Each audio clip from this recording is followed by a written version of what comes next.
ഒരു അബോർഷൻ ആ ഒരു കേസ് ആണെന്നുണ്ടെങ്കിൽ അതിനകത്ത് സ്ത്രീയും കൂടി ഇൻക്ലൂഡഡ് ആണ്, അല്ലെങ്കിൽ അതിനകത്ത് പുരുഷൻ മാത്രം ഇൻക്ലൂഡഡ് അല്ല.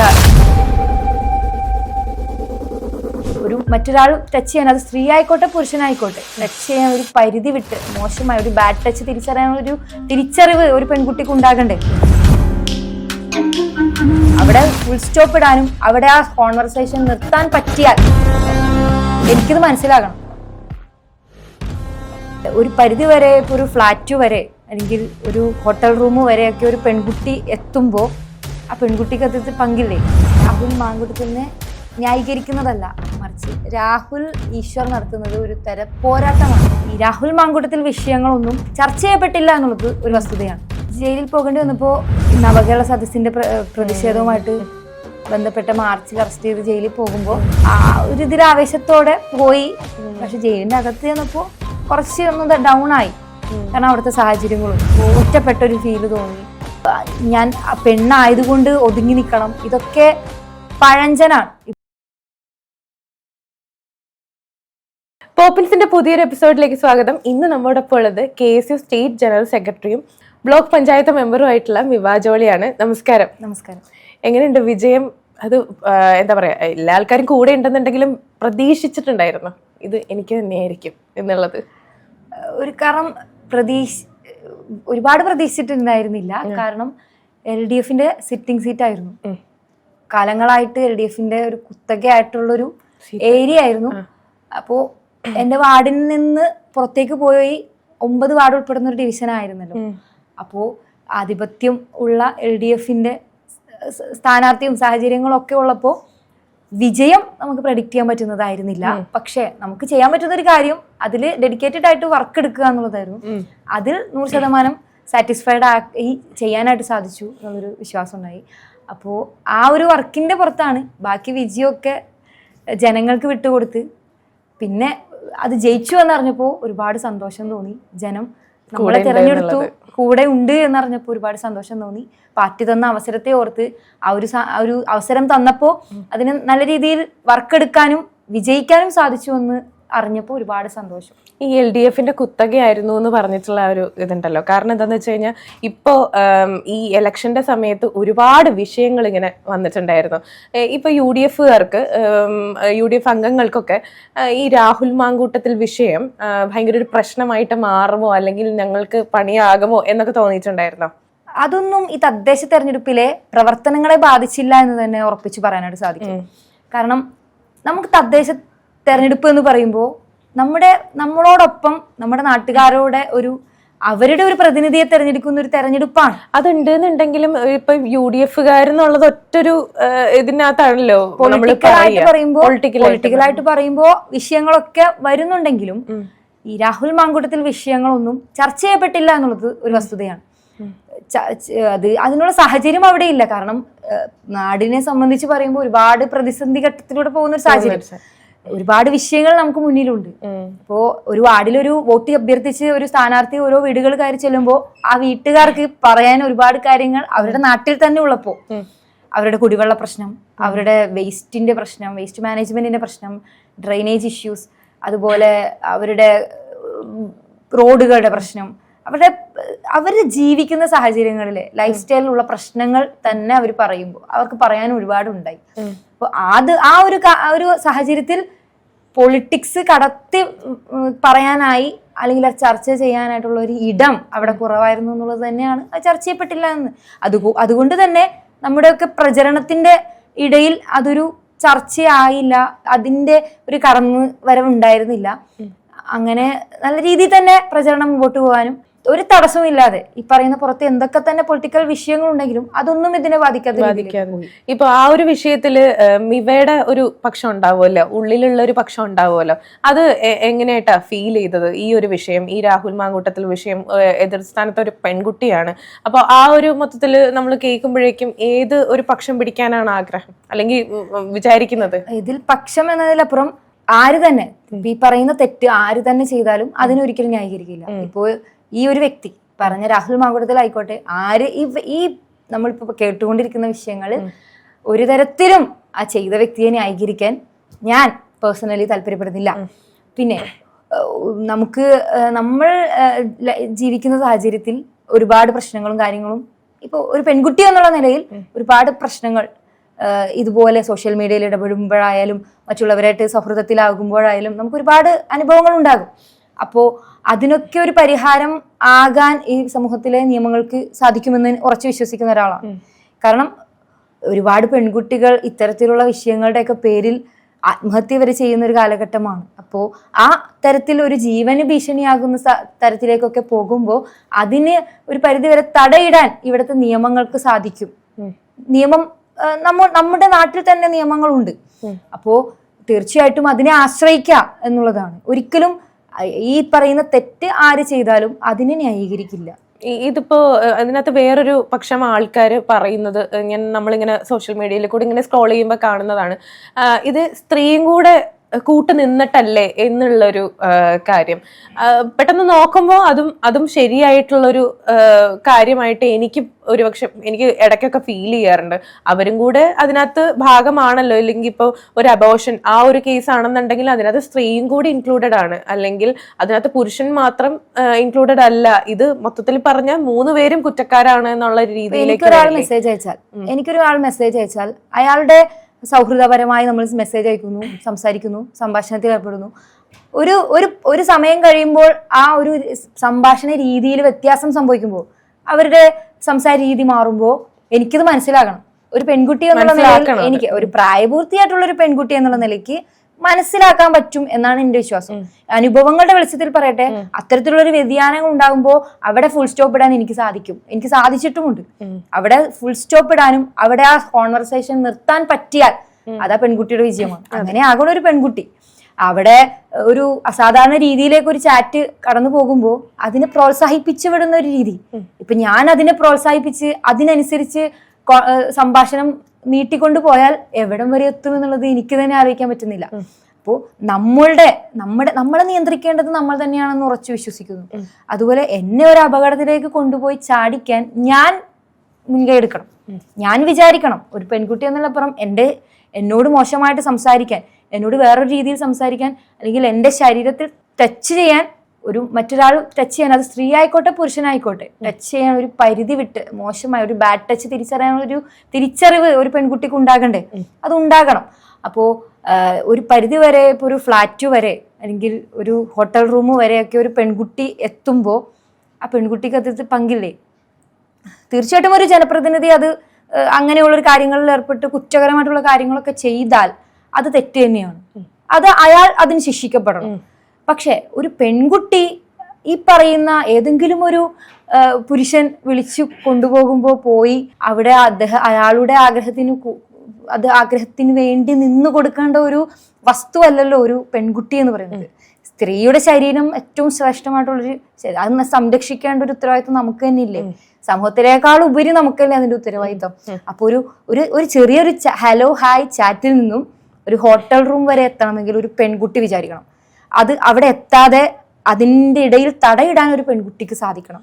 ഇതിന് എരുതിയിൽ എണ്ണ ഒഴിക്കാൻ വേണ്ടിയിട്ട് ബാക്കി പാർട്ടിക്കാരും കൂട്ടുനിന്നു എന്ന് വിചാരിക്കുന്നുണ്ടോ? അല്ലെങ്കിൽ ഒരു പ്രശ്നം ഇത്രയേ ഉള്ളൂ എന്നുണ്ടെങ്കിൽ, ഇത് ചെറിയൊരു പ്രശ്നമാണെന്നല്ല ഞാൻ പറയുന്നത്, ഇത്രയേ ഉള്ളൂ ആ പ്രശ്നം എന്നുണ്ടെങ്കിൽ അതിനകത്ത് എരുതിയിൽ എണ്ണ ഒഴിച്ച് ആ പ്രശ്നം ഇത്രത്തോളം ആക്കാനായിട്ട് ബാക്കി പാർട്ടിക്കാരും കൂട്ടുനിന്നിട്ടുണ്ട്. നമ്മുടെ സമൂഹത്തിൽ നമ്മൾ ഒരു നല്ല കാര്യം ചെയ്യുമ്പോൾ, ഒരു നല്ല കാര്യം നമ്മൾ നല്ല രീതിയിൽ പോയിക്കൊണ്ടിരിക്കുമ്പോൾ അതിന് അസൂയപ്പെടുന്ന സമൂഹത്തിലുള്ളവരെല്ലാം നമ്മുടെ നല്ലത് ആഗ്രഹിക്കുന്നവരല്ല. നമ്മളിങ്ങനെ നല്ല രീതിയിൽ പോയിക്കൊണ്ടിരിക്കുമ്പോൾ നമ്മളെ കരിവാരിത്തേക്കാനും അല്ലെങ്കിൽ നമ്മൾ നശിച്ചു പോകണമെന്ന് ആഗ്രഹിക്കുന്ന ഒരുപാട് ആളുകൾ നമുക്ക് ചുറ്റുമുണ്ട്. ആ വലയത്തെയൊക്കെ അതിജീവിച്ച് വേണം നമ്മൾ ഒരു കടന്നു പോകാൻ. ഇങ്ങനെയൊക്കെ ഒരുപാട് പ്രതിസന്ധികൾ അതിജീവിച്ച് കഴിഞ്ഞാൽ ഒരുപാട് വലിയ വലിയ ആളുകൾ ആ സ്ഥാനത്തൊക്കെ എത്തിയിട്ടുണ്ടാകുക. ഒരുപാട് നമ്മുടെ പൊസിഷൻ വലുതാകുന്നതിനനുസരിച്ച് നമ്മൾ ഈ നേരിടുന്ന പ്രശ്നങ്ങളും പ്രതിസന്ധികളും കൂടും. അപ്പൊ ആ പ്രതിസന്ധികൾ അനുസരിച്ച് നമ്മളുടെ ലൈഫിനെ കുറച്ചെങ്കിലും ലിമിറ്റഡ് ആയിട്ട് കൊണ്ടുപോകേണ്ടത് ഒരു ജനപ്രതിനിധിയായിട്ടുള്ള ആളുടെ ഉത്തരവാദിത്തമാണ്. ഒരിക്കലും രാഹുൽ മാങ്കൂട്ടത്തിനെ ന്യായീകരിക്കുക ഒന്നുമല്ല ഞാൻ ചെയ്യുന്നത്. ഒരു പൊതുവായിട്ടുള്ള ഒരു അഭിപ്രായം മാത്രമാണ് ഞാൻ പറഞ്ഞത്. അതിൽ ഒരു സ്ത്രീയെ അവരുടെ ശരീരത്തെയൊക്കെ സൂക്ഷിക്കുന്നതിൽ ആ സ്ത്രീക്ക് കടമയുണ്ട്. ഇനി അതിനൊക്കെ മറികടന്നൊരു പുരുഷൻ അവളെ പീഡിപ്പിച്ച് കേസ് അങ്ങനെയൊക്കെ ആകുമ്പോൾ അത് അയാൾ ശിക്ഷിക്കപ്പെടണം. പക്ഷെ ഒരാള് 3 പ്രാവശ്യമൊക്കെ പീഡിപ്പിക്കപ്പെട്ടു എന്നൊക്കെ പറയുമ്പോൾ ആദ്യത്തെ പ്രാവശ്യം പീഡിപ്പിക്കുമ്പോൾ ആ കുട്ടിക്ക് ബോധ്യം ഉണ്ടാവണ്ടേ, വീണ്ടും 2ാമത്തെ പ്രാവശ്യവും അത് ചെയ്യുമ്പോൾ അത് പീഡനമാവില്ല. അത് പരസ്പരം അറിഞ്ഞുകൊണ്ടുള്ള ഒരു കാര്യമായിട്ടാണ് സാധാരണ ഒരു ചോറ് കഴിക്കുന്ന ആൾക്കാർക്കും മനസ്സിലാവും. അപ്പോ അത്തരത്തിലേക്ക് പോകാൻ പറയുന്ന പെൺകുട്ടി വിചാരിച്ചാൽ ആണ്. പിന്നെ പരസ്പര ഇഷ്ടത്തോടെ ഒരു ഈ ശാരീരിക ബന്ധത്തിലൊക്കെ ഏർപ്പെട്ട് പിന്നീട് അതൊരു പ്രശ്നമാകുമ്പോ ഒരു വിഷയമാക്കിയൊക്കെ കൊണ്ടുവന്ന് അത് കേസാകുമ്പോ, അപ്പോ ഒരു പുരുഷൻ തെറ്റ് ചെയ്തിട്ടുണ്ടെങ്കിൽ ശിക്ഷിക്കപ്പെടണം തീർച്ചയായിട്ടും. അതിനൊരു പ്രോത്സാഹനമാകാൻ ഒരു സ്ത്രീയെ ഒരിക്കലും നിൽക്കാൻ പാടില്ല എന്ന് തന്നെയാണ് അഭിപ്രായം. അതുപോലെ തന്നെ പീഡിപ്പിക്കപ്പെടുന്ന പെൺകുട്ടികളെ ഈ വേട്ടയാടുന്ന ഇതുപോലെ ഒരു ആരെ തന്നെ ആയാലും അവരെ നിയമത്തിന്റെ മുന്നിൽ കൊണ്ടുവരണം. പക്ഷെ ഒരിക്കലും ഒരു പുരുഷനായിക്കോട്ടെ സ്ത്രീ ആയിക്കോട്ടെ അവർ ചെയ്യാത്ത തെറ്റിന്റെ പേരിൽ ശിക്ഷിക്കപ്പെടുന്ന, സമൂഹം ആക്രമിക്കുന്ന രീതിയിലേക്ക് കാണാൻ ഒരാളും ആഗ്രഹിക്കുന്നില്ല. നിരപരാധികൾ ആരും ശിക്ഷിക്കപ്പെടരുത് തന്നെയാണല്ലോ നമ്മുടെ നിയമം പറയുന്നത്. അപ്പോ നിരപരാധിയാണെങ്കിൽ ഒരാളും ശിക്ഷിക്കപ്പെടാൻ പാടില്ല. ഇനി കുറ്റം ചെയ്തിട്ടുണ്ടെങ്കിൽ ശിക്ഷിക്കപ്പെടുകയും വേണം. ഇപ്പൊ ഒരുപാട് സമരങ്ങളിലൊക്കെ പങ്കെടുത്തിട്ടുണ്ട്.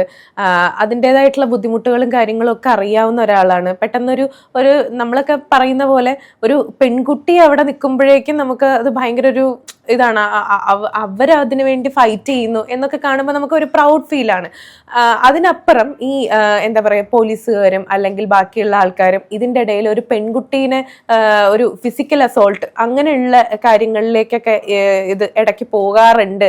അത് നമ്മളാരും അത് ശ്രദ്ധിക്കാറില്ല. അല്ലെങ്കിൽ ഇതിനിടയ്ക്ക് ഈ തിക്കും തിരക്കിലും സംഭവിക്കുന്ന കുറെ കാര്യങ്ങളാണ് ഇതൊക്കെ. അപ്പോൾ ഇതൊക്കെ നമ്മൾ കേട്ടിട്ടേ ഉള്ളൂ. ഇതിനകത്ത് എന്തെങ്കിലുമൊക്കെ ഒരു സത്യാവസ്ഥയുണ്ടോ? ഒരു സമരം നമ്മൾ അതിനുവേണ്ടി ഇറങ്ങിത്തിരിക്കുമ്പോൾ എന്നെ സംബന്ധിച്ച് 100% ഡെഡിക്കേറ്റഡ് ആയിട്ടാണ് ഒരു സമരത്തിന് ഇറങ്ങിത്തിരിക്കുക. ഒരു സമരത്തിൽ നമ്മൾ ബാനർ ഉണ്ടെങ്കിൽ ആ ബാനറിലുള്ള വിഷയം മാത്രമായിരിക്കും നമ്മൾ ആ സമരത്തിന് ഇറങ്ങുമ്പോൾ നമ്മുടെ മനസ്സിൽ മുഴുവൻ. അപ്പോൾ 100% ഡെഡിക്കേറ്റഡ് ആയിട്ടായിരിക്കും ആ ഒരു വിഷയം നമ്മൾ കൈകാര്യം ചെയ്യുന്നത്. ഇപ്പോൾ അതിൽ നമ്മൾ ഒരു ലിമിറ്റ് എന്താ പറയാ, ഓവർ അഗ്രസീവ് ആകുക, അതൊക്കെ ഒരു സമരത്തിൽ പറഞ്ഞിട്ടുള്ളതാണ്. അങ്ങനെ വരുമ്പോൾ പോലീസ് അതിനെ നിയന്ത്രിക്കാനായിട്ട് ശ്രമിക്കും. ഒരുപാട് കാര്യങ്ങൾ, അതൊക്കെ സമരത്തിൻ്റെതായിട്ടുള്ള രീതികളാണ്.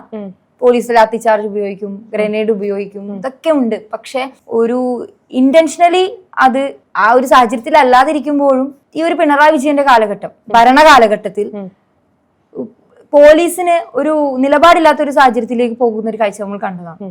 ഒരു സമരം ചെയ്യുമ്പോൾ അവരെ നേരിടുന്ന രീതിയിലെല്ലാം അതായത് 2 സമരക്കാർക്കും 2 നീതി കൊടുക്കുമ്പോഴാണ് നമ്മൾ ഇവിടെ അത് വിഷയം ചർച്ചയാക്കപ്പെടുന്നത്. പോലീസ് കേസുകാരോട് ഒരു രീതിയും SFIക്കാർ വരുമ്പോൾ അതിൽ വേറൊരു രീതിയും ഒക്കെ ആകുമ്പോൾ തീർച്ചയായിട്ടും അവിടെ പോലീസിനൊരു വ്യക്തമായിട്ടുള്ള നിലപാടില്ല എന്ന് പറയാം. അതായത് ക്രൂരമായിട്ട് മർദ്ദിക്കുക, പെൺകുട്ടിക്ക് സാധാരണ ഒരു നിയമം അനുസരിച്ച്, എൻ്റെ റൂൾ അനുസരിച്ച് പെൺകുട്ടികൾ ഉണ്ടെങ്കിൽ അവിടെ വനിതാ പോലീസ് അവിടെ ഉണ്ടാകണം. അപ്പോ റൂൾ അവിടെ നിലനിൽക്കെ വനിതാ പോലീസിന്റെ അഭാവത്തിൽ പുരുഷ പോലീസ് സാഹചര്യം ഇല്ലാഞ്ഞിട്ട് പോലും അവരെ കൈകാര്യം ചെയ്യുന്ന രീതിയൊക്കെ അതിന് അനുഭവം ഉള്ളത് കൊണ്ട് തന്നെയാണ് പറയുന്നത്. പുരുഷ പോലീസ് നമ്മളെ ആക്രമിക്കാൻ വേണ്ടി തന്നെ ഇറങ്ങി തിരിച്ചിട്ട് എല്ലാം കഴിഞ്ഞതിന് ശേഷം പോലീസ് ന്യായീകരിക്കുന്ന ഒരു കാര്യം പെൺകുട്ടിയാണെന്ന് മനസ്സിലായില്ല എന്നൊക്കെയാണ്. ഈ പറയുന്ന പിണറായി വിജയന്റെ സർക്കാർ തന്നെയാണ് ജെൻഡർ ന്യൂട്രൽ യൂണിഫോം കൊണ്ടുവന്നത്. സ്കൂളുകളിലേക്ക് ചെന്നാൽ അവരുടെ ഒരു യൂണിഫോമിൽ അവർ തുല്യരാണ്. അത് വളരെ പോസിറ്റീവായിട്ടാണ് നമ്മളെല്ലാം എടുത്തത്. അത് ഈ സർക്കാർ കൊണ്ടുവന്നൊരു നല്ല കാര്യമായിട്ടാണ് നമ്മൾ എടുത്തു പറയുന്നത്. അപ്പോൾ അങ്ങനെയുള്ള സാഹചര്യത്തിൽ സ്ത്രീയാണോ പെൺകുട്ടിയാണോ എന്നൊക്കെ മനസ്സിലായില്ല എന്നൊക്കെ പറയുന്നത് പോലീസിന്റെ ഒരു മുടന്തൻ ന്യായീകരണം മാത്രമായിട്ടാണ്. ഇവർ ഉദ്ദേശിക്കുന്ന കാര്യം നടത്തുക. ഒരു സമരത്തിൽ ഫോക്കസ് ചെയ്യുന്ന ഒരു വ്യക്തിയെ അല്ലെങ്കിൽ അവരുദ്ദേശിക്കുന്ന ഒരാളെ വീണ്ടും ഒരു സമരത്തിലേക്ക് വരാത്ത രീതിയിലേക്ക് മാറ്റുക, ക്രൂരമായിട്ട് പിന്തിരിപ്പിക്കുക. തീർച്ചയായിട്ടും ഒരു പെൺകുട്ടിയാകുമ്പോൾ ആ പെൺകുട്ടിക്ക് ഇതുപോലുള്ള ഒരു അനുഭവം ഉണ്ടാകുമ്പോൾ തീർച്ചയായിട്ടും സ്വാഭാവികമായിട്ട് ആ പെൺകുട്ടിയുടെ വീട്ടിൽ നിന്ന് പ്രശ്നങ്ങൾ ഉണ്ടാകും. മാത്രമല്ല ബാക്കി പെൺകുട്ടികൾക്ക് കാണുമ്പോഴേക്കും വരാനായിട്ടുള്ള ഒരു ബുദ്ധിമുട്ടുണ്ടാകും. അപ്പോ അങ്ങനെ ഒരു കുടുംബത്തിൽ നിന്നൊരു പിന്നോട്ട് വലിച്ചാൽ അങ്ങനെ ഒരാൾ പോയി കിട്ടില്ലേ എന്നുള്ളതൊക്കെ ഉള്ളൊരു വ്യാമോഹത്തിന്റെ പുറത്താണ് ഇത്തരത്തിലുള്ള ക്രൂരമായിട്ടുള്ള മർദ്ദനങ്ങളും ഇത്തരത്തിലുള്ള ഇടപെടലുകളും ഒക്കെ ഉണ്ടാകുന്നത്. അപ്പോൾ അതില് തീർച്ചയായിട്ടും ഇവിടുത്തെ പോലീസിന് വൻ വീഴ്ച തന്നെ ഈ ഒരു ഭരണകാലഘട്ടത്തിൽ സംഭവിച്ചിട്ടുണ്ട്.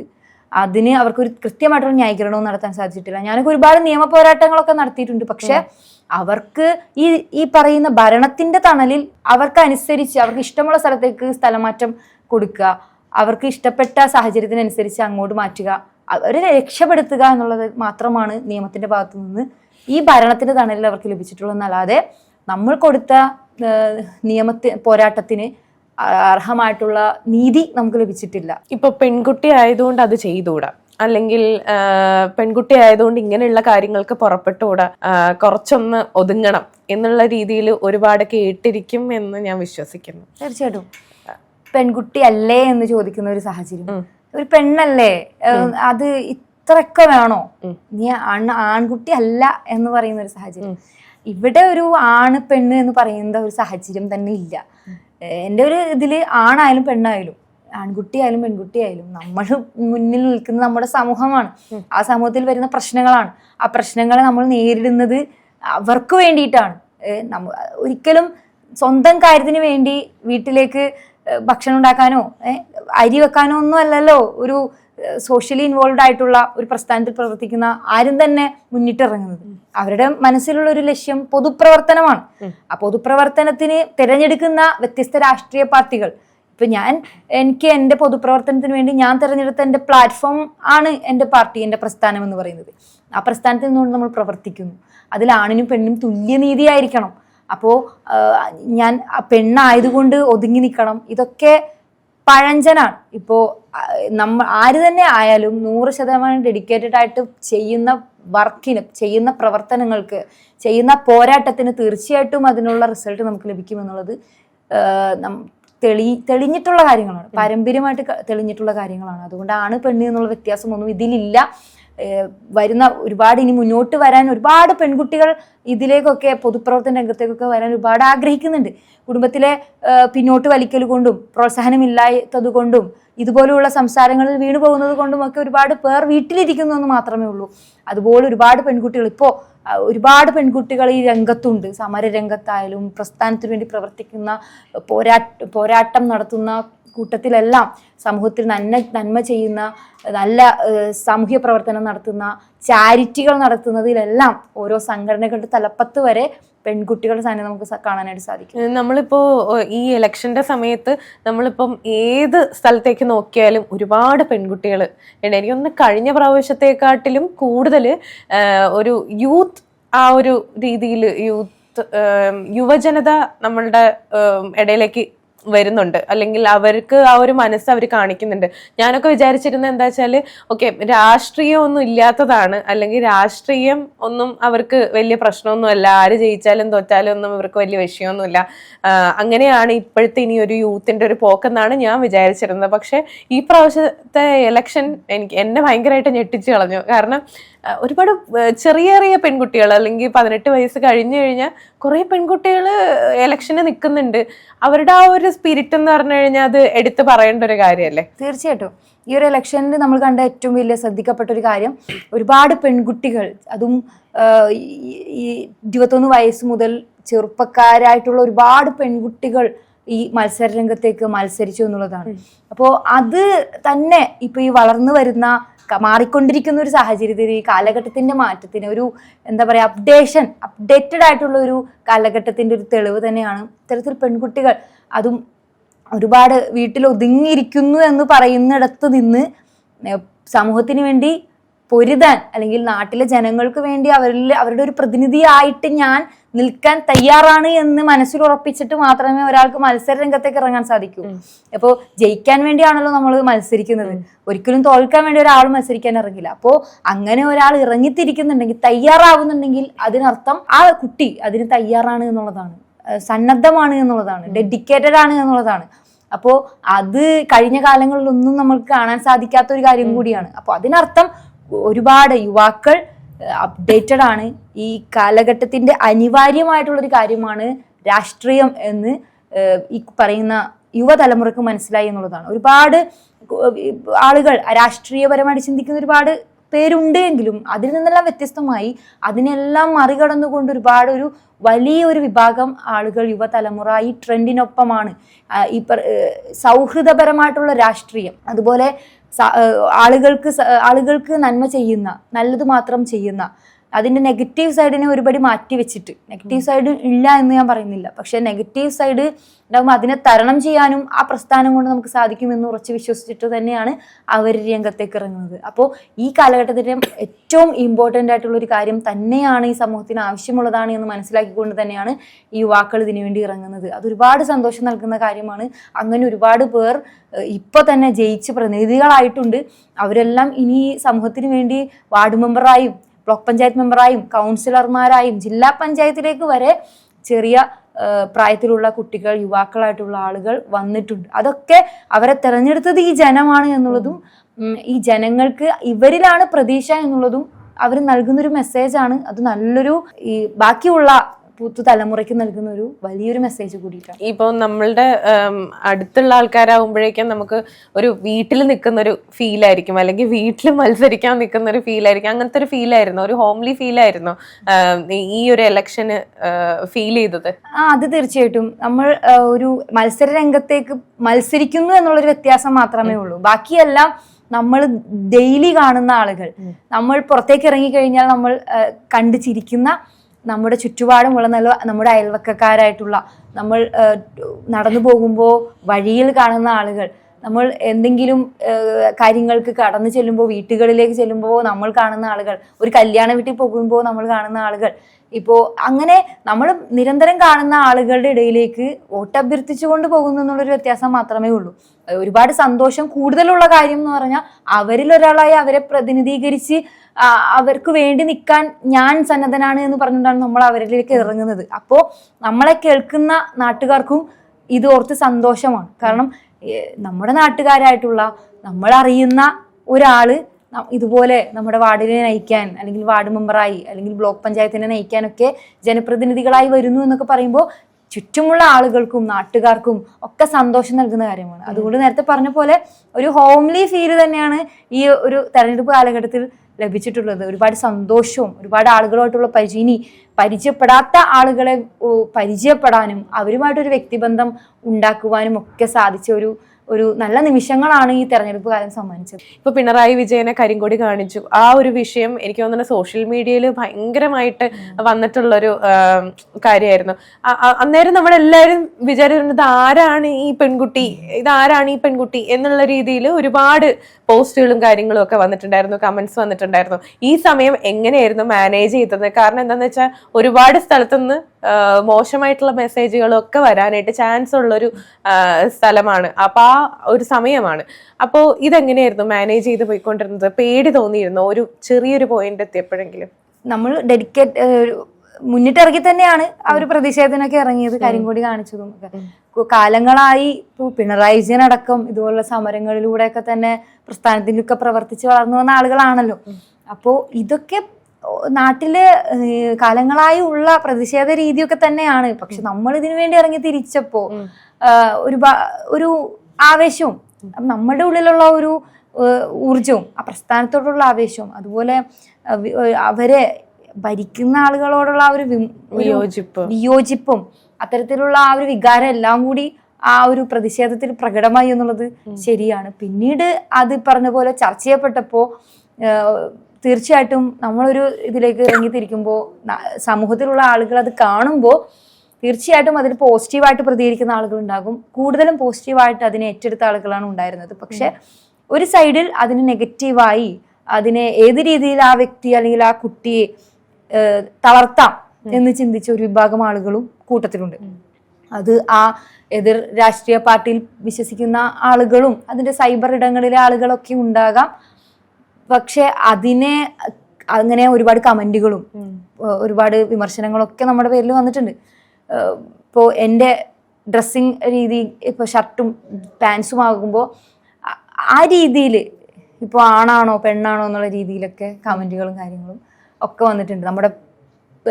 നമ്മുടെ ഫോട്ടോ വെച്ചിട്ട് അവർ മോശമായിട്ട് ഉപയോഗിക്കുന്ന സാഹചര്യങ്ങളൊക്കെ ഉണ്ടായിട്ടുണ്ട്. അതിനൊക്കെ ആദ്യഘട്ടങ്ങളിലൊക്കെ നിയമപരമായിട്ട് കേസ് കൊടുക്കാനൊക്കെ നിന്നിട്ടുണ്ടെങ്കിലും അതിനൊന്നും കൃത്യമായിട്ട് അതിനൊരു നടപടിയോ കാര്യങ്ങളൊന്നും ഉണ്ടായിട്ടില്ല. ആ സമയത്തൊക്കെ തുടക്ക സമയത്തൊക്കെ കുറച്ച് ബുദ്ധിമുട്ട്, ഉള്ളിലൊരു വിഷമം തോന്നിയിട്ടുണ്ടെങ്കിലും പിന്നീട് ഇങ്ങോട്ട് നമ്മൾ ഓരോ ചുവടുവെപ്പും നമുക്ക് കുറച്ചുകൂടി എനർജി എല്ലാം നമ്മളെ തളർത്താൻ വേണ്ടിയിട്ടാണ് എന്നുള്ളൊരു ബോധ്യം നമുക്ക് ഉണ്ട്. അതായത് നമ്മൾ ചെയ്യുന്നത് ശരിയാണെന്നുള്ളൊരു ഒരു ബോധ്യം നമ്മുടെ ഉള്ളിലുണ്ട്. ഒരിക്കലും തെറ്റായിട്ട് സമൂഹത്തിനൊരു മെസ്സേജ് കൊടുക്കാൻ നമ്മൾ ഒരു കാര്യങ്ങളും ചെയ്യാൻ ഉദ്ദേശിക്കുന്നില്ല. അപ്പോൾ ആ ഒരു ഭരിക്കുന്ന രീതിയെ അല്ലെങ്കിൽ സമൂഹത്തിലെ പ്രശ്നങ്ങളെ, അതിനോടുള്ള വിയോജിപ്പ്, ജനങ്ങളിൽ ഒരാളായ അതിനോട് പ്രതിഷേധിക്കാൻ നമ്മൾ മുന്നിട്ടിറങ്ങുമ്പോൾ അത് ശരിയാണെന്ന് ഉറച്ചു വിശ്വസിച്ചാണ് മുന്നോട്ട് ചെയ്യുന്നതും അത് ചെയ്യുന്നതും. അപ്പോൾ അതിൽ നിന്ന് വരുന്ന നെഗറ്റീവ് കമൻസിനൊക്കെ തീർത്തും അവോയ്ഡ് ചെയ്താണ് ഇപ്പോൾ മുമ്പോട്ട് പോകുന്നത്. അതെടുത്ത് നോക്കാൻ പോലും നിൽക്കാറില്ല. കാരണം എടുത്താൽ അത് തളർത്താനുള്ളതാണ്. അതൊക്കെ കണ്ട് തിരിച്ച് പിന്മാറി പോകും എന്നുള്ളൊരു വ്യാമോഹത്തിന്റെ പുറത്താണ് ഇതെല്ലാം ഇടുന്നത്. ഒരിക്കലും നമ്മൾ ചെയ്യുന്നത് ശരിയാണെന്ന് അവർക്ക് കൂടി ബോധ്യമുള്ളത് കൊണ്ടാണ് അവരത് ചെയ്യുന്നത്. അതുകൊണ്ട് അത് നോക്കി വെറുതെ സമയം കളയാറില്ല എന്നാണ് നമ്മൾ ഇപ്പോൾ അങ്ങനെ അതിലേക്ക് മൈൻഡ് ചെയ്യാറില്ല.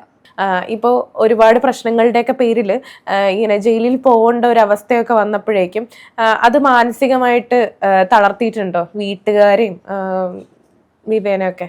ജയിലിൽ പോകേണ്ടി വന്നപ്പോൾ ഞാൻ ആദ്യമായിട്ട് നവകേരള സദസ്സിന്റെ പ്രതിഷേധവുമായിട്ട് ബന്ധപ്പെട്ട മാർച്ചിൽ അറസ്റ്റ് ചെയ്ത് ജയിലിൽ പോകുമ്പോൾ നമുക്ക് ആ ഒരു ഇതിൽ ആവേശത്തോടെ പോയി. പക്ഷെ ജയിലിന്റെ അകത്ത് ചെന്നപ്പോൾ കുറച്ച് ഒന്ന് ഡൗൺ ആയി. കാരണം അവിടുത്തെ സാഹചര്യങ്ങളും നമ്മൾ ആദ്യമായിട്ട് കടന്നു ചെല്ലുന്ന ഒരിടമാണല്ലോ ജയില്, ആദ്യമായി കാണുന്ന ഒരു സാഹചര്യം.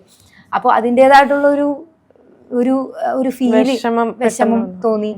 വീട്ടുകാരെ കാണാൻ പറ്റാത്ത വിഷമം തോന്നി. അപ്പോൾ ഒറ്റപ്പെട്ടൊരു ഫീല് തോന്നി. പിന്നെ കുറച്ചു നേരം വിഷമിച്ചിരുന്നു, കരഞ്ഞിട്ടുണ്ട്. അപ്പോൾ അത് കുറച്ചു നേരം കഴിയുമ്പോൾ നമ്മൾ എന്താ ചെയ്തതെന്ന് നമ്മളൊന്ന് ചിന്തിക്കും. കൊലപാതകം ചെയ്തിട്ടില്ല, ആരെയും ആക്രമിച്ചിട്ടില്ല, അതുപോലെ ഒരാളെയും ദ്രോഹിച്ചിട്ടില്ല. അപ്പോൾ നമ്മൾ ചെയ്തത് തെറ്റല്ല, നമ്മൾ സമൂഹത്തിൻ്റെ ഒരു നന്മയ്ക്ക് വേണ്ടിയിട്ടാണ് നമ്മൾ ചെയ്തത്. അതിൻ്റെ പേരിലാണ് ഇപ്പോൾ ജയിലിൽ കിടക്കുന്നത്. അപ്പോൾ അങ്ങനെ ചിന്തിക്കുമ്പോൾ നമുക്ക് തന്നെ ഒരു പോസിറ്റീവ് ഒരു എനർജി നമുക്ക് ഉള്ളിൽ നിന്ന് കിട്ടും. അതിൻ്റെ ഒരു എനർജിയിൽ തന്നെയാണ് അങ്ങനെ മുമ്പോട്ട് പോയത്. പക്ഷേ ഞാൻ ആ സമയത്ത് ജയിലിൽ കിടക്കുമ്പോൾ ക്രിസ്മസിൻ്റെ ദിവസം ഡിസംബർ 22 കയറിയത്. ഡിസംബർ 25 ക്രിസ്മസ് ആണ്. അപ്പോൾ ക്രിസ്മസ് ദിനത്തിൽ ഒരുപാട് വിഷമം തോന്നി. കാരണം വീട്ടിൽ നമ്മൾ ഒരുമിച്ച് ക്രിസ്മസ് ഒക്കെ ആഘോഷിക്കുന്ന ഒരു നല്ലൊരു ദിവസം ആയിരുന്നു അത്. അപ്പോൾ അങ്ങനെ ഒരു ദിവസം വീട്ടുകാർ ഒരു സ്ഥലത്തും നമ്മൾ ജയിലിനകത്തും എന്ന് പറയുമ്പോൾ ഒരു വേറൊരു സാഹചര്യം, വല്ലാത്തൊരു വിഷമം തോന്നിയിട്ടുണ്ട്. പക്ഷെ അവിടെയും എനിക്കൊരു ഊർജം കിട്ടിയത്, നമുക്ക് അഭിമാനം തോന്നിയത് നമ്മൾ ചെയ്ത ഒരു നല്ല കാര്യമാണ്, അല്ലെങ്കിൽ സമൂഹത്തിൻ്റെ ആളുകൾക്ക് വേണ്ടി നമ്മൾ ഇറങ്ങി തിരിച്ചത് കൊണ്ടാണല്ലോ എന്ന് ഓർക്കുമ്പോൾ ഉള്ള ഒരു പോസിറ്റീവ് എനർജിയുടെ പുറത്താണ് അതിനെല്ലാം അതിജീവിച്ച് മുമ്പോട്ട് പോയത്. പക്ഷെ ഒരിക്കലും ഒറ്റപ്പെടുത്തിയിട്ടില്ല, പ്രസ്ഥാനം ഒറ്റപ്പെടുത്തിയിട്ടില്ല. ഇവിടെ നമ്മൾ ജയിലിൽ കിടക്കുമ്പോഴും വീട്ടിൽ പോയി വീട്ടിലെ അപ്പച്ചനെയും അമ്മയെയും സഹോദരങ്ങളെയും ഒക്കെ കണ്ട് അവരോടൊപ്പം കേക്ക് മുറിച്ച് ആഘോഷിച്ചവരാണ് എൻ്റെ പ്രസ്ഥാനത്തിലെ എൻ്റെ പ്രിയപ്പെട്ട സഹപ്രവർത്തകർ.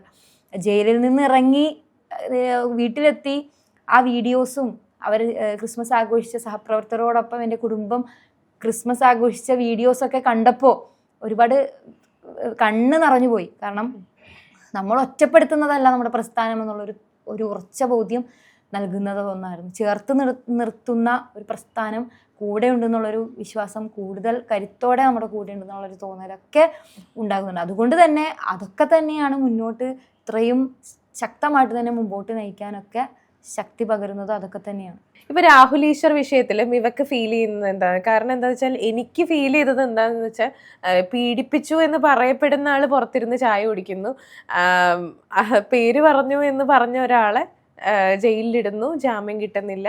അതിന്റെ പുറകിൽ ഒരുപാട് കാര്യങ്ങൾ ഉണ്ട് എന്നുള്ളത് അദ്ദേഹം തന്നെ പുറത്തേക്ക് ഇറങ്ങിയപ്പോഴേക്കും പറയണ്ടായി. എന്താണ് ഇവയ്ക്ക് ഫീൽ ചെയ്യുന്നത്? രാഹുൽ ഈശ്വർ ഈ ഒരു വിഷയത്തിൽ, രാഹുൽ മാങ്കൂട്ടത്തിന്റെ വിഷയത്തിൽ ഒരുപാട് ഇടപെടൽ നടത്തി, അതിനെ ഒരുപാട് ആ വിഷയങ്ങൾ ഇടപെട്ട് നല്ല ഡെഡിക്കേറ്റഡ് ആയിട്ട് ഒരുപാട് അതിൽ ഇടപെടുന്ന ഒരാളെന്ന നിലയ്ക്ക് രാഹുൽ മാങ്കൂട്ടത്തിനെ ന്യായീകരിക്കുന്നതല്ല, മറിച്ച് രാഹുൽ ഈശ്വർ നടത്തുന്നത് ഒരു തരം പോരാട്ടമാണ്. ആ പോരാട്ടത്തോട് തീർത്തും അനുയോജ്യമായിട്ട് അദ്ദേഹത്തെ പിന്തുണക്കുന്ന ഒരാൾ തന്നെയാണ് രാഹുൽ ഈശ്വർ ചെയ്യുന്നത്. അത് ഏത് രാഷ്ട്രീയ പാർട്ടി വിശ്വസിക്കുന്ന ആളായിക്കോട്ടെ, എന്ത് തന്നെ ആയിക്കോട്ടെ, അദ്ദേഹം മുന്നോട്ട് വെക്കുന്ന ഒരു കാര്യം ഒരു വിഭാഗം ആളുകൾക്ക് വേണ്ടിയിട്ടുള്ള ഒരു പോരാട്ടം തന്നെയാണ്. രാഹുൽ ഈശ്വർ മനസ്സിൽ വിശ്വസിക്കുന്ന ഒരു കാര്യം, ഒരു തരത്തിലും നിരപരാധിയായിട്ടുള്ള ഒരാൾ ശിക്ഷിക്കപ്പെടാൻ പാടില്ല എന്ന് തന്നെയാണ്. ഇനി ഒരു കുറ്റം ചെയ്ത ആളാണെങ്കിൽ തീർച്ചയായിട്ടും ശിക്ഷിക്കപ്പെടണമെന്ന് തന്നെയാണ് രാഹുൽ ഈശ്വർ നിരന്തരമായി ഓരോ സെക്കൻഡിലും അദ്ദേഹം നടത്തുന്ന പ്രതികരണങ്ങളിലൂടെയൊക്കെ എനിക്ക് മനസ്സിലാക്കാനായിട്ട് സാധിച്ചിട്ടുള്ളത്. ആ ഒരു തലത്തിലാണെങ്കിൽ രാഹുൽ ഈശ്വർ നടത്തുന്ന പോരാട്ടം അത് ഫലം കാണും. കാരണം ഇപ്പോൾ സ്ത്രീകളായിക്കോട്ടെ പുരുഷന്മാരായിക്കോട്ടെ രണ്ടുപേരും തുല്യരാണ് എന്ന് പറയുമ്പോൾ ഒരാളും മുകളിലേക്ക് കയറാനും ഒരാളും താഴേക്ക് ഇറങ്ങിപ്പോകാനും പാടില്ല. രണ്ടുപേരും തുല്യരായിരിക്കണം. ഇപ്പോൾ പുരുഷനൊരു നീതി സ്ത്രീക്കൊരു നീതി എന്നുള്ള തലത്തിലേക്ക് പോകാൻ പാടില്ല. രണ്ടുപേരും ഒരേ തലത്തിൽ നീതി അർഹിക്കുന്ന ആളുകളാണ്. ഇപ്പോൾ പുരുഷന്മാരാണെങ്കിലും പുരുഷന്മാർക്ക് പ്രത്യേക പുരുഷാവകാശ കമ്മീഷനൊക്കെ വേണമെന്നാണ് രാഹുൽ ഈശ്വർ പറയുന്നത്. അപ്പോൾ പുരുഷന്മാർ തെറ്റ് ചെയ്യാതെ ശിക്ഷിക്കപ്പെടുന്നുണ്ടെങ്കിൽ, ഞാനൊരു എക്സാമ്പിൾ പറഞ്ഞാൽ നിവിൻ പോളി ഹേമ കമ്മിറ്റി റിപ്പോർട്ടൊക്കെ വന്നപ്പോൾ എനിക്ക് പറയാൻ പറ്റുന്ന, എനിക്ക് ഫീൽ ചെയ്തിട്ടുള്ള ഒരു വിഷയം അതാണ്. നിവിൻ പോളിയുടെ മേലൊരു ആരോപണം നടത്തിക്കൊണ്ട് ഒരു പെൺകുട്ടി മുന്നിലേക്ക് വന്നു. നിവിൻ പോളി കൃത്യമായ നിലപാടെടുത്തുകൊണ്ട് തൊട്ടടുത്ത ദിവസം മുഴുവൻ മാധ്യമങ്ങളെയും വിളിച്ചിരുത്തിക്കൊണ്ട് പത്രസമ്മേളനം നടത്തി. ആരോപിക്കപ്പെട്ട കുറ്റങ്ങളും ആരോപിക്കപ്പെട്ട കാര്യങ്ങളൊക്കെ വെച്ചിട്ട് ബലാത്സംഗ കുറ്റത്തിന് വരെ നിവിൻ പോളിയുടെ പേരിൽ FIR ഇട്ടു എന്നാണ് അറിയാനായിട്ട് സാധിച്ചത്. നിവിൻ പോളി കൃത്യമായിട്ടുള്ള രേഖകളടക്കം തൻ്റെ ന്യായീകരണം വ്യക്തമാക്കി. മാധ്യമങ്ങളുടെ മുന്നിലാ, ഒരിക്കലും മാറിയിരുന്ന് ഫോണിലൂടെ വീഡിയോ എടുക്കുകയോ കാര്യങ്ങളൊന്നുമല്ല ചെയ്തത്. അദ്ദേഹം അത് ചെയ്തു. പക്ഷെ ഈ ആരോപിച്ച സ്ത്രീ അല്ലെങ്കിൽ പെൺകുട്ടി ഒരു നടി എന്നാണ് പറയപ്പെടുന്നത്, അല്ലെ? ഒരു പ്രത്യേക നടി അല്ലെങ്കിൽ യുവ നടി എന്നല്ലേ പറയപ്പെടുന്നത്. ഒരിക്കലും ആ നടിയുടെ പേര് വെളിപ്പെടുത്തിയിട്ടില്ല. അതിനുശേഷം നിവിൻ പോളി തെറ്റ് ചെയ്തിട്ടില്ല എന്നൊക്കെ തെളിയുന്ന സാഹചര്യത്തിലേക്ക് വന്നു. തെളിവുകളടക്കം മുന്നിൽ നിരത്തിക്കൊണ്ട് വന്നു. നിവിൻ പോളിക്ക് കുടുംബമില്ലേ? നിവിൻ പോളിക്ക് മാനമില്ലേ? മാനം അത് നഷ്ടപ്പെടാൻ പാടില്ലാത്തതല്ലേ? അപ്പോൾ ഈ ആരോപിക്കുന്ന അത് ഏത് പെൺകുട്ടിയായാലും അവൾ ആരാണെന്ന് പോലും ഇപ്പോഴും ഇവിടുത്തെ ഈ സമൂഹത്തിന് അറിയില്ലല്ലോ. പക്ഷേ നിവിൻ പോളി എന്ന് കൃത്യമായി പേരെടുത്ത് പറഞ്ഞുകൊണ്ടാണ് അവിടെ ആരോപിക്കപ്പെടുന്നത്. അപ്പോൾ അവിടെ നീതി എന്ത് തരത്തിലാണ്? ഇവിടെ ആ പെൺകുട്ടി ഇങ്ങനെ വീഡിയോയിലൂടെ സംസാരിക്കുമ്പോൾ സ്ക്രീനിൽ ആ പെൺകുട്ടിയുടെ മുഖം ബ്ലറാക്കി വെച്ചുകൊണ്ടാണ് നമുക്ക് കാണാനായിട്ട് സാധിക്കുന്നത്. പക്ഷെ നിവിൻ പോളിയുടെ മുഖം കാണിക്കുമ്പോൾ നിവിൻ പോളിയുടെ പല പോസിലുള്ള ഫോട്ടോസ് പേരെടുത്തു പറഞ്ഞുകൊണ്ടാണ് കാണിക്കുന്നത്. അത് നിവിൻ പോളി ആയിക്കോട്ടെ ആരായിക്കോട്ടെ ആ ചെയ്യുന്നത് ഒരു അനീതിയാണെന്ന് വിശ്വസിക്കുന്ന ഒരു വ്യക്തിയാണ്. പെണ്ണായാലും ആണായാലും തെറ്റ് ചെയ്തിട്ടുണ്ടെങ്കിൽ അല്ലെങ്കിൽ സമൂഹത്തിൽ നിന്ന് തുറന്നു പറയുകയാണെങ്കിൽ അത് ഇപ്പോൾ നിവിൻ പോളി ചെയ്തത് തെറ്റ് ചെയ്തിട്ടില്ല എന്ന് തെളിഞ്ഞാൽ ഈ ആരോപിക്കപ്പെട്ട അല്ലെങ്കിൽ അദ്ദേഹത്തിനെതിരെ കുറ്റം ആരോപിച്ച സ്ത്രീ ചെയ്തത് തെറ്റല്ലേ? അപ്പോൾ ആ സ്ത്രീ ശിക്ഷിക്കപ്പെടണ്ടേ? ഇതൊക്കെ തന്നെയല്ലേ ഈ രാഹുൽ ഈശ്വർ പറയാനായിട്ട് ശ്രമിക്കുന്നത്. അത്തരത്തിൽ നടത്തിയ ഒരു പോരാട്ടം ശരിയായിക്കോട്ടെ തെറ്റായിക്കോട്ടെ അതിന് നീതി കൽപ്പിക്കേണ്ടത് ഇവിടുത്തെ നിയമ സംവിധാനമാണ്. ഒരിക്കലും തെറ്റ് ചെയ്ത ഒരു വ്യക്തി ജയിലിൽ പോയി കിടക്കേണ്ട സാഹചര്യം ഉണ്ടാകാൻ ഈ സമൂഹത്തിൽ പാടില്ല എന്ന് ഉറച്ചു വിശ്വസിക്കുന്നു. അങ്ങനെ ഒരു സാഹചര്യം തീർച്ചയായിട്ടും ഉണ്ടാകാൻ പാടില്ല. കുറ്റം ചെയ്തയാൾ വെറുതെ നടക്കാനും പാടില്ല. അദ്ദേഹത്തിന് അത്രയും ദിവസം ജയിലിലിടേണ്ട കാര്യം ഉണ്ടായിരുന്നു എന്നുള്ളത് അത് തന്നെയാണ്. കുറ്റം ചെയ്തിട്ടുണ്ടെങ്കിൽ ന്യായമുണ്ടെങ്കിൽ അവിടെ ജയിലിൽ അടക്കാം. ഇപ്പോൾ രാഹുൽ ഈശ്വർ ഒരു പോരാട്ടമാണ് നടത്തിയത്. അത് തെറ്റാണെന്ന് 16 ദിവസം ജയിലിൽ കിടന്നത് കൊണ്ട് അവിടെ കുറ്റമില്ലാതായെങ്കിൽ ഓക്കെ. പക്ഷെ കുറ്റം ചെയ്ത ഒരാളാണെങ്കിൽ ശിക്ഷിക്കപ്പെടണം. പക്ഷെ ഞാൻ മനസ്സിലാക്കുന്നത് രാഹുൽ ഈശ്വറിനെ പോലെയുള്ള ആളുകൾ ആരും ആയിക്കോട്ടെ അവർ നടത്തുന്നത് ഇതുപോലെയുള്ള പ്രശ്നങ്ങളാണ്. നേരത്തെ നിവിൻ പോളിയുടെ വിഷയം പറഞ്ഞതുപോലെ പറയുന്ന ആള് ഇപ്പോൾ പെൺകുട്ടി ആയിക്കോട്ടെ യുവനടി ആയിക്കോട്ടെ ആ ആള് പറഞ്ഞത് തെറ്റാണെന്ന് തെളിഞ്ഞാൽ, ഒരു വ്യക്തിക്കെതിരെ ഒരു സമൂഹത്തിൽ നിലയും വിലയുമുള്ള ഒരു വ്യക്തിക്കെതിരെ ഒരു ആരോപണം ഉന്നയിച്ചാൽ ആ ആരോപണം തെറ്റാണെന്ന് തെളിഞ്ഞാൽ ആ പറഞ്ഞ യുവനടിയെ ശിക്ഷിക്കണം, നിയമത്തിന് മുന്നിൽ കൊണ്ടുവരണം. അല്ലാത്ത പക്ഷം ബ്ലറാക്കി വെച്ചിട്ട് പേര് വെളിപ്പെടുത്താതെ ആ സ്ത്രീ ആ പെൺകുട്ടി സേഫ് ആയിട്ട് പോകുന്ന ഒരു സാഹചര്യം ഉണ്ടാകാൻ പാടില്ല. അതാണ് ഈ പറയുന്ന രാഹുൽ ഈശ്വർ പോലുള്ള ആളുകൾ ഉദ്ദേശിക്കുന്നത്. ഒരിക്കലും മറ്റൊരു വ്യക്തി തെറ്റ് ചെയ്തിട്ടുണ്ടെങ്കിൽ ശിക്ഷിക്കപ്പെടുന്നത് തന്നെയായിരിക്കും രാഹുൽ ഈശ്വർ പറയുന്നത്. ഇപ്പോൾ ഇനി എന്തൊക്കെ മാറ്റങ്ങളാണ് വരുത്താൻ വേണ്ടിയിട്ട് ഉദ്ദേശിക്കുന്നത്? നമ്മളൊരു പ്രസ്ഥാനത്തിന് വേണ്ടി സംഘടനാ പ്രവർത്തനവും പൊതുപ്രവർത്തനവും തമ്മിൽ രാവും പകലും പോയ വ്യത്യാസങ്ങളുണ്ട്. പ്രസ്ഥാനത്തിന് വേണ്ടി നമ്മൾ ഒരുപാട് പ്രവർത്തിക്കുന്നുണ്ട്, വിഷയങ്ങൾ ഏറ്റെടുത്ത് അതിനെ അഡ്രസ്സ് ചെയ്തൊക്കെ മുന്നോട്ട് പോകുന്നുണ്ട്. പക്ഷെ അതിൽ നിന്നും തികച്ചും വ്യത്യസ്തമാണ് ഒരു ജനപ്രതിനിധിയായി, ജനങ്ങളുടെ ഒരു പ്രതിനിധിയായി, അവർക്ക് വേണ്ടി ശബ്ദമുയർത്തുന്ന ഒരു പൊതുപ്രവർത്തകനായിട്ട് നമ്മളുള്ള ഒരു സമൂഹത്തിൽ നിൽക്കുമ്പോൾ തീർച്ചയായിട്ടും ഒരുപാട് ഉത്തരവാദിത്തങ്ങൾ ഒരുപാടുണ്ട്. എന്തെങ്കിലും കാര്യത്തിൽ ഒരു വീഴ്ച സംഭവിച്ചാൽ അവിടെ നമ്മൾ ആരോപിക്കപ്പെടും. നമ്മളെ എല്ലാവരും നമ്മുടെ വീഴ്ച കൊണ്ടാണ് എന്ന് സമൂഹം എടുത്തു പറയുന്ന ഒരു സാഹചര്യത്തിലേക്ക് വരും. അത്തരത്തിലൊരു സാഹചര്യം സൃഷ്ടിക്കാതിരിക്കുക എന്നുള്ളതായിരിക്കും ഏറ്റവും മുൻപന്തിയിൽ എടുക്കുന്ന കാര്യം. അതുപോലെ തന്നെ ആദ്യമായിട്ടാണ് ഒരു ജനപ്രതിനിധിയായിട്ട് ഇരിക്കുന്നത്, ഒരു പ്രവർത്തനം തുടങ്ങാൻ പോകുന്നത്. അപ്പോൾ മുൻപിലുള്ള കാര്യം ആദ്യമായി തന്നെ ഒരു വർക്ക് ഷെഡ്യൂൾ ഉണ്ടാക്കുക, കൃത്യമായിട്ടുള്ളൊരു പ്ലാനിങ് ഇടുക എന്നുള്ളത് തന്നെയാണ്. ഇതിനൊരു പ്ലാനിങ് ഇല്ലാതെ ആയിരിക്കുമല്ലോ കൃത്യമായി ഇപ്പോൾ നിൽക്കുന്നത്.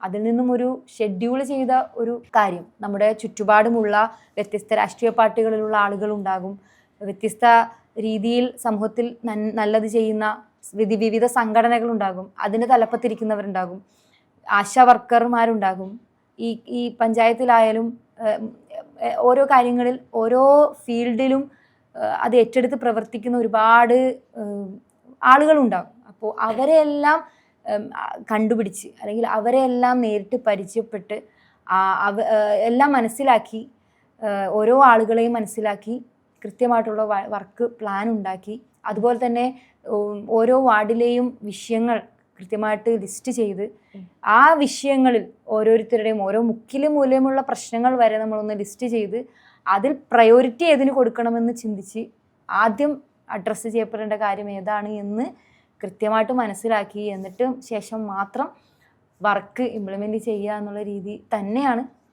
ഉദ്ദേശിക്കുന്നത്. എന്തായാലും ഒരുപാട് നന്ദി, കുറച്ച് സമയം സംസാരിക്കാൻ പറ്റിയതിൽ. എന്തായാലും ആശംസകൾ, ഇനി അടിപൊളിയായിട്ട് മുന്നോട്ട് പോട്ടെ. Thank you.